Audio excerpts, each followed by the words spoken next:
loolu mooy problème bi mais moo tax moi je me suis dit ne que très certainement c'est ils ont fermé l'université ne serait-ce que pour faire baisser la tension mais xam naa lu yàggul ils vont les rappeler et ils vont venir parce que mënuñu ñëw toog ay 2 3 mois 4 mois pour rappeler tout ça et refaire encore ce circuit là ça va être extrêmement difficile pour cette université donc je crois savoir que c'est juste c'est pour apaiser la tension. Alors certainement Mame Mbaye on aurait pu vraiment aimer on aurait aimé en tout cas am benn réaction peut-être des étudiants. Syndicat mais également ministère de l'enseignement supérieur malgré jéem a jokkoo moom tous les matins moom dafa bokk signé en général mais mujjuta antu certainement mi ngi seetaan te xam naa dina gis sama appel dañ bëggoon am réaction rek au moins ñu am lu leer ci li nga xam ne moom mooy problème bi lan moo motiver fermeture campus yi ci université yu mag yi alors université yi fii ci Sénégal doo rek université Gaston Berger du ñàkk nag demee peut-être nañ ci ñëwaat ndax actualité bi la ñun actualité ba mais dañuy jéem a xool kan lañ ciy jokkool mu andi ci ay leeral parce que Sénégalais loolu la ñuy war loo ñoom l'information est un droit te suñu devoir lañu jox leen ko ayca ñuy am mbégte bu baax nag di dalal Léopold Tamba. léegi tous les matins selon l'information. waaw information bi am kenn koo xamante ni moom la ñuy daal di peut-être joindre au téléphone. nous sommes dans une période de tension xamuñu élection yi fan lay mujj. fan lay tension bi di instiller peut-être que tamit am nañu ay renseignements yi tax ñu ne nañu fermer université yi. pour que les étudiants ñu mën a dugg ci li nga xam ne mooy partition politique bi donc peut-être que y a ça aussi y a des choses yoo xam ne que nous ne maîtrisons. Quels sont les mieux informés? Juste une petite question. En tant que journaliste, reporter, Léopold Tamba, quel doit être justement le rôle de la presse dans tout ça, en cette période? Quel doit être? Le rôle de la presse. Le rôle de la presse, c'est toujours de donner l'actualité. C'est l'actualité juste et vraie. C'est-à-dire que nous n'avons pas tendance à s'instiller dans ce qui se passe dans l'arène politique. Nous ne faisons que restituer l'information à l'endroit. C'est-à-dire qu'on ne doit pas aussi s'instiller dans l'arène politique qui est en ébullition. On va participer maintenant à la dégradation même de notre démocratie. C'est-à-dire yoko violence bi ak yoy. Nous, notre rôle, c'est tout juste de donner l'information sans pour autant que ñuy dugg ci li nga xam ne c'est l'arène politique parce que c'est nous qui pouvons juste donner les informations parce que quand on est dans une période boo xam ne où presque la presse maintenant c'est devenu le domaine de la manipulation malheureusement moo tax ma poser la question bi ce qui fait que ñun yenn saa yi même quand on donne de bonnes informations quelquefois les politiques à travers des manipulations dañuy ñëw këpp lu ñu wax yëpp ñëw dugal seen propre manipulation ce qui fait que aujourd'hui la bonne information dañ koy jeex loolu mooy problème bi malheureusement les politiques dañu aay ci manipulation donc dañuy dugg ci presse bi ak fu ñu manti doon ngir jaxase xelu askan wi en tout cas comme li ñuy wax rek promesse politique yi moom ça n'engage que ñëpp ñi nga xam ne ñoom ñoo ko gëm c'est ce qu'ils croient donc ñun les journalistes dañuy def suñu kéem kattan ba joxe la bonne information équilibrée ku mu ci manti doon vu que ne nag léegi da ngay joxe sa information ñu ne diw fii la far ëllëg nga joxewaat beneen information ñu ne fee la far tant que ñu ngi lay ping pong rek entre opposition pouvoir jàppal na yaa ngi ci juste milieu mais ñu bañ la féetale fenn en tout cas ñun quelque soit alpha dañuy def suñu liggéey joxe la bonne information loolu mooy liggéeyu journaliste yi kontaan bu baax nag di dalal ki nga xam ne mooy Léopold Tamba di ànd ak moom léegi man folli naa ay Birahim Touré folli naa ay Mamadou Fofana ndekete daal Léopold Tamba yaa fi ne Léopold Tamba wuyu na turu Léopold Sédar Senghor xam nga moom lañ ko tuddee dëggantaan nag Léopold Sédar Senghor kalamay Léopold la yor sax waaw te nekk moo nekkoon garde corps Senghor ndeysaan doon ànd un peu partout dans le Léo miin na pale waaw Léo miin na pale moom fa la juddoo pale très bien non ndekete Léopold du jaaxaat ay Birahim nekk naa man ay Allemagne Angleterre moom lu foofa def na ay États-Unis wisi yooyu noonu yaa fi ne bi boo ñu ngi may dégg ñu ngi may seetaan taay yi fooruñu fi ma ne ko taay yi fooruñu Léopold Tamba non Léo foo jëm nag tamit yaa fi ne rek nga kontaan ba def doo taxaw pare gu ma dem gi ne tiitu tamit pare gu waaw d'accord yow dañ fi nekk ba commenté journal commenté wolof. waaw ba pare mënagul programme bi. ayca ñu koy doon ak yéen a kaay groupe des médias di tribune bu la neexee nag participer su may def sama. bien sûr am nga ci droit. ayca ñu koy doon ak nag yéen a kaay groupe des médias la tribune gannaaw ba mu nuyoo sama mbokki moom nee nañ patate bu chaude nag mooy xaar ñi nga xam ne mooy suñu futur député yi. dafa mel ni kon suñu député yi nga xam ne ñoo war a dem bokk ci 14e législature bi xamuñu lu leen di xaar sa assemblée nationale liggéey bu bari mu ngi fa nekk ay dossiers yu bari Bougane Gueye Dany nag jël na dossiers yi tegle ko nee na moom 10 commandements la woote moom nag bokk na ci nee nañu bu fekkee nag assemblée nationale bi bu ñu demee ba opposition bi am fa doole bi bon ñu xam ne président Macky Sall mënatul opposé wu ci amnistie jëm ci Karim Meïssa Wade ak Khalifa Sall. loolu mënatu ko bañ. benn ñaar loi parité bi bu fekkee ñoom ci boppam ñoo fa am majorité dañu koy dëggal ñoom bu fekkee nguur gi moo fa am majorité kon day dëggal loi parité bi nga xam ne. wala sax loi parité bi dañ koy salfaañi. day am cohabitation. cohabitation bu amee. te day am. cohabitation boobu bu amee ça veut dire que assemblée nationale parti bi nekk majoritaire. su ñu demee ba nga xam ne ci élection yi opposition bi moo jël pouvoir bi à l'Assemblée nationale donc cohabitation mooy yoon dañuy dëkkandoo. dañuy dëkkandoo dañuy déggoo ci ay kàddu. loolu parce que dafa am opposition buy opposé ak le parti au pouvoir bi nga xam ne moom cëslaayam daf ko bëgg a imposer ñii di opposition bi. donc ce qui veut dire ne que moo tax ñii ne yenn saay dina am cohabitation mais cohabitation mun na jur jéeya. jéeya boobu nag la ñuy bañ. cohabitation dëkkandoo daal jàmm ci gën. cohabitation mooy dëkkandoo. très bien dëkkandoo jàmm politique yi dinañ am hauteur boobu c'est ça le problème. suñu politiciens yi. waaw ak campagne bi ñu gis saagante bi. xasante bi. wax est-ce que bu ñu demee assemblée nationale duñ ko soppi arène nationale. wax jàng soo xoolee assemblée sax texture bi. da ngay xool nuñ ko tabaxee dafa mel ni arène la. arène. waaw ëffal nañ leen bu yàgg. dafa mel ni arène. nee nañ bu fekkee nag cohabitation bi am na. majorité bi am na ci li nga xam ne moom mooy opposition wala cohabitation am loi bu jëm nga xam ne moom mooy criminaliser borom ñaari tur yi nga xam ne ñu ngi koy xeex ba léegi assemblée nationale mujjuta antu nee nañ war naa mën a nekk nag bu fekkee ñoom ci boppam opposition bi am nañu doole ba ca war sa assemblée nationale en tout cas ay patate chaude la ñu ko tuddee patate bu tàng baa ngi ci loxo député yi nga xam ne ñoo war a ñëw ñoo xatraayu ne dañu bëgg a dem assemblée nationale askan wi bu ñu leen waxee dem leen fexe leen ba boo leen demee bàyyi leen xel ci ponk yi yéen kaay groupe des médias si la dikk yéen kaay bi tam ñëw na ci Amadou Hott ma nga xam ne responsable APR la ca Kër Massar moom présenté na seen programme et puis loolu la ñuy xaar ci mboolem liste bu nga xam ne moo bëgg a dem assemblée nationale nga wax ñu sa programme boo demee assemblée nationale lan nga fay def lan ngay jarañ askan wi ndax député du peuple ngay nekk wala député sa parti en tout cas loolu daal yéen kaay bi lu dul tàccoo ka xeexatu xuloo ak xasante boo fi waxee ma génn jaas yi samay marakis di naaw parce que am na ci législature bu mujj bi 13e bi gis nañ fi bu ne ay ñoo xam ne ay mbirum phobie dinañ passeport diplomatique yeex ay xeex yi nga xam ne dañuy dem ba bàyyi fa sa benn marakis am na fa ñi di seetaan seen portable. am na ñoo xam ne dañuy def seen programme mais duñu wàccoo ak seen programme. duñ ko respecté. c'est-à-dire que duñ ko respecté c'est que noonu la rek yenn saay suñu politique dafa mel ni ay ndaxe mbaay la. dañuy wax pour wax rek mën nañ la sax wax la ñuy def. dañuy wax pour ne asamaan mën naa la koo wàcceel. xam nga gëm loolu askan bi. ñu woteel leen mais après. loolu moom yàgg nañ ko fay gis. loolu moom mooy comme doxaankat bu yàgg rek. waaw c'est ça moom gel bu mu tim da ngay cëpp ndaxte dina la wax ba wën daal sa bopp. parce qu'il faut que politiciens yi ñu jàng respecter le peuple xam nga respecter le peuple mooy sàmmanteeg sa kàddu. loolu boo yokkatee taxawee ci ay millions de personnes nga ni leen lii ak lii dinaa ko def soo ko mënul def nga delluwaat nga ñëw jéggalu boo mënul jéggalu nag nga wax dëgg ak yàlla nga xam ne dangaa daanu dangaa lajjale. La promesse des politiques n'engage que ceux qui y croient. Caravane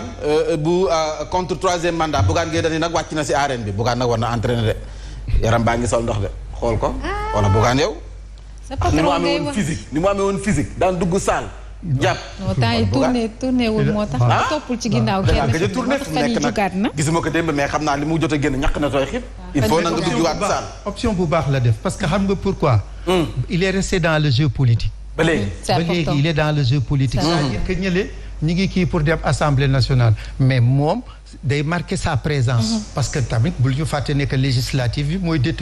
mooy déterminer la présidentielle donc il faut forcément exister pour que nga mën a dem ci présidentielle et il a trouvé la bonne parade voilà moom nag campagne am du lenn lu dul troisième mandat du fi amee troisième candidature du fi amee moom bu ngee dañuy door na li nga xam ne moom mooy campagne am te nee nañ ni mu ko dooree nag baax na yéenekaay bi loolu la xam ne ay caravane la koy def dem fekk jaaskan wi wax leen 10 recommandations yi nga xam ne moom la def ngir nag loolu rek war na mën a doy ñu bañ a voté li nga xam ne moom mooy ñu bañ a ànd ak président Macky Sall ci 3e mandat bi mais bañ ko jox majorité sa assemblée nationale Bougane Gueye Dany noonu la gisee caravane dem door na ko ceex na bokkum nag mu ngay ñaawlu dérive yi nga xam ne waa Benno Bokk Yaakaar ñu ngi koy def jamono ji ndax dafa gis ne defante gi nga xam ne waa Benno Bokk Yaakaar ñu ngi koy imposer askan wi bu wëyee nag askan wi nañu fippu wane seen bopp te du neex. Amnesty International lancé na campagne mondiale contre l'interdiction des manifestations yéenekaay bi dikk na ci ñu jàll ci li nga xam ne moom mooy sa Vox Populi ak taw mi nga xam ne def na njombe sa Thiès benn dëkk ñaari gaar ñaar ci ay doomu aadama ñàkk seen bakken juróom-ñaar ci ay gaañu benn dal bu daara fi nga xam ne dañ fay jàngee jumaa la sax mën nañu wax ne jumaa yi jàkkee murit bu féete foofee sa Thiès mën nañu wax ne dal ba màbb cité Senghor ñaar ñoo sa ñàkk seen bakken maanaam sëriñu daara ba ak nag doomam bu jigéen ñoom ñoo sa ñàkk seen bakken juróom-ñaar ci ay taalibe yu wala sax ñu doon jàngee ci daara ji ñoom nag jële ci ay gaañu nous n'avons pas des mallettes d'argent à distribuer ñoom ñoo ko xam ne ñoom ñooy waa les serviteurs Pape Djibril Fall def naa ñoom la ñoom ci boppam nee nañu amuñu xaalis bu nga xam ne dañu koy distribuer maanaam nekk guichet automatique ci campagne bi parce que nag nemmeeku nañ ko fi Sénégal moom campagne bi jotee xaalis bi dafay circuler sauf ren moom gisuñu xaalis bi circuler waaye nag nee nañu am nañu ay idées yu nga xam ne mën nañ ko jox askan wi ci seen programme loolu la ñuy xaar Pape Diop nee na moom Sénat moom wax fa dëgg neex yàlla dafa war a ñëwaat moom noonu la gisee ba tey ci programme foofee nga xam ne ca Bignona démb gis ngeen vidéo Mimi Touré bi moom Mimi Touré nag xam nga dama ne Bougane foofu mu dugg saal mais Mimi Touré dugg na saal da nga koy gis bu commencé fecc comme fecc jàmbadam yooyu ñuy def noonu Mimi Touré gis leen vidéo boobu di njaat nii waaw non mais Mimi Touré nag da daan wane ne que moom tamit am na benn parti boo xam ne ci moom mooy parti Casamance. waaw wane na ko dem da nga koy gis nii fëgg nii xam nga njaat avancé non Mimi Touré mi ngi ci campagne bi nag dëgg te dellusi gu mu doon mu mat na ko sëkk voilà dem na si diwaanu Casamance foofee nag moom wane na ne kon Casamance Sénégal la Casamance kenn moom côté puis nag moom it am na fa wàll moom Aminata Touré noonu la gisee Ousmane Sonko sa Koungheul nee na nag bu fekkee am nañu majorité foofee nga xam ne moo di assemblée nationale bi yeboo ñu xam ne président Macky Sall caisse noire dootu fi amati caisse noire koppar goo xam ne bu la neexee tubb te doo amoo kenn ko rendre compte dafay jeex si fii ci réewum Sénégal Ousmane Sonko noonu la gisee Mohamed Diagne bu ministère de l' éducation nationale moom ci boppam yeesalaat na jagalaat na dispensaire bu quartier Diamaguène mu ngoog yéenekaay bi dikk na également ci conseil académique bi nga xam ne dañu ko tëj sa université Gaston Berger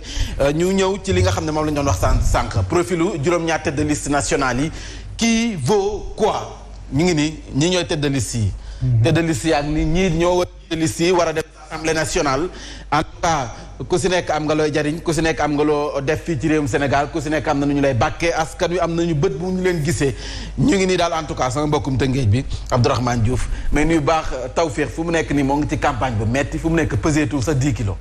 Baara Diouf lay defanteel Baara Diouf nee na ko fu mu mii na koo terrain bi foofu sa Tëngéej Moussa Azir ma koy nuyu sa Kër Massar moom it député pourquoi pas mën nga nekk député de imposé wul rek assemblée nationale kenn moom ko Benno Bokk Yaakaar ñoom nag doon nañ débat seen programme foofee nga xam ne moo di ci seen siège waxtaane nañ ko nag revendication salariale alerte sur la ponction publique yéen kaay bi dikk na également sama mbokkum Tëngéej bi di Abdoulaye Diako Mankadiang taekwondo moom moo nekkat champion d'Afrique ndax bi mooy ñaareel bi yoon mi rempli donc ñu koy félicité bu baax ci wàllum taekwondo ndaanaan la nag ngi Benno Bokk Yaakaar ci le témoin Benno mise sur le bilan élogieux de Macky ñoom nag nee nañu bilan bu Macky Sall chantier yi réalisation yi nga xam ne def na ko tabax yi nga xam ne def nañu ko inauguration yi wane na ko loolu rek war na mën a tax askan wi votel ko sa assemblée nationale mu am majorité mën a continuer plan Sénégal émergent bi nga xam ne moom lay woote fukki fan moo leen dese ñoom suñu politiciens yi fukki fan moo leen dese ci campagne bi ngir ñu dem ci bésub dëgg gi maanaam législative yi bésu élection yi en tout cas 10 jours yi def fu mu nekk moo leen dese ngir ñu jàkkaarloo askan wi wax leen exactement bu ñu demee assemblée nationale lañ la ñu fay jariñ Sud Quotidien foofu la génne source a moom dafa ñëw ci demain jour de vérité jëm ci résultat autopsie bu néewuk François Mancabou médecin légiste yi ñoom nag def nañu li nga xam ne mooy analyse médico-légale yi te informé nañu ña nga xam ne ñoom la ñu informé donc nag autopsie bi ndax dafay dëggal mbëkkum miir wala dóoru gi nga xam ne def na ko am dafay dëggal colonne vertébrale bu damm bi yaram bu tëccu beex yooyu yëpp yéenekaay bi nee na jour de vérité ëllëg Alioune Ndoye nag nee na waa Dakar am ngeen def ngeen erreur bu njëkk maanaam jël maanaam fexe ba Barthélémy Dias gagné bee boo ngeen rectifier ka nag ndax nag boo leen ko rectifier wul ëllëg loo leen gis yéen la ndax moom nee na du magum xamoon naa ko magum waxoon naa ko laa moom Alioune Ndoye li ma si jaaxal ñaari parti socialiste wala ñett sax Barthélémy Dias parti socialiste famille boobu la bokk Bamba Fall parti socialiste famille boobu la bokk kii nga xam ne moom mooy Alioune Ndoye famille boobu la bokk parti socialiste kon xeexu socialiste yi la foofee nga xam ne rek moom moo di ca diwaanu Dakaaru ñu dem ci Yaas maa la ko ñaan rek jëm ci l'observateur ak l'enquête bi nga xam ne daf ko def ci li nga xam ne mooy volet volet daal tax na ñëpp ñu ngi volet fu mu nekk volet xaw ma ñi koy utiliser il paraît daal benn dose la boo xam ne boo ko jëlee moom da ngay volet yaa ngi si jaww ji yow di volet da ngay dox nii mais yaa ngi volet doo nelaw te moom sa appétit dafay appétit sexuel bi moom da ngay dem rek waaw volet daal fu mu nekk nii daal tax na ba ñëpp di volet ñi koy jëfandikoo man nag volet wu ma mais ñi koy jëfandikoo ñi ngi volet jeex tàkk nag jeex tàkk da ngay jeex parce que doo lekk il pare doo am envie lekk doo lekk doo naan doo nelaw donc kon yooyu daal da ngay mel ni rëbboo rek waaw moom da ngay mel ni rëbboo nekkatul nit nekkul ci moom bu demee ba nekk robot nit yi nekkul ci moom. nit yi nekkatul si moom. il paraît que lu mu guddi Mambay noir fumé ngay sol. lu mu guddi da ngay sol noir fumé waaw loolu robot la. noir fumé folo ki ko jël yaa ngi nekk robot. L'exclusif andi Bougane Gueye Dany def ko poster campagne pour la victoire de l'opposition et la cohabitation parlementaire dafa gis ne nag assemblée nationale faw mu am cohabitation dëkkandoo gi ci war moom Bougane Gueye Dany si campagne boobu la nekk nee na nag troisième mandat moom ci boppam moo xar tànk tubayam ne mukk du fi amee balaa ñuy wax troisième mandat sax troisième candidature moom bañ na ko ba tëdd suuf ñu jeexaleex li nga xam ne moom mooy Odia ma jàkkite bi itam nag ak ki nga xam ne mooy Bougane Gueye Dany nga xam ne dafa def 10 recommandations tuddee que 10 commandements ba nga xam ne lu mu si jublu moo di loolu rek war na doy ñu bañ a 10 commandements yu nga xam ne day bañ loolu ne 10 commandements yooyu bu ñu ci bàyyee xel loolee rek doy na ngir troisième mandat troisième candidature bañ a am ci président Macky Sall nee na nag single bi taxawoon na da doon xool ban baat moo koy way alors gis na baat bi koy way moo di Queen Biz moom instant bi li ko doy sëkk moo di liñ ko do redressement xam naa lañ ko jox 41 millions moom nag Queen Biz nee na moom xanaa bu ku ñu jox redressement mooy ko am 41 millions amul 40 millions amul entreprise bu nga xam ne war na mën a tax ñu laaj ko lii loolu nag moom nee na amul du ko fay parce que ne koo fay ndaxte amu ko Queen Biz nag yaa dugg ci politique ate fu mu nekk nii mais war na mën a yomb ci moom et puis waaye yeewi bu ñu defee lancer benn cagnotte rek comme ñoom aay nañ ci et puis lu ëpp 40 millions man na ko am daal di koy fay dem ranger waat nekk ci rang yi donc Queen Biz bu la am dara looy tiit gars yi dañ la ubbil cagnotte nga fay sa yëf Bougane Gueye nee nag am na waykatam donc waykatam léegi Queen Biz la pour mu génne singalu di commandement yi nga xam ne moo tax ñu bañ a nangul président Macky Sall lii mooy troisième candidature am aca Yacine kon mën naa dem directement lii gën a fës si xibaar yi njombe la am sa Thiès benn dëkk ñaari gaar cité Senghor dalub juma murit moom moo daal di wadd ci kaw nag ndongo yi doon jànge foofee arab ñaar ñoo sa ñàkk seen bakkan kenn si jële si ay gaañu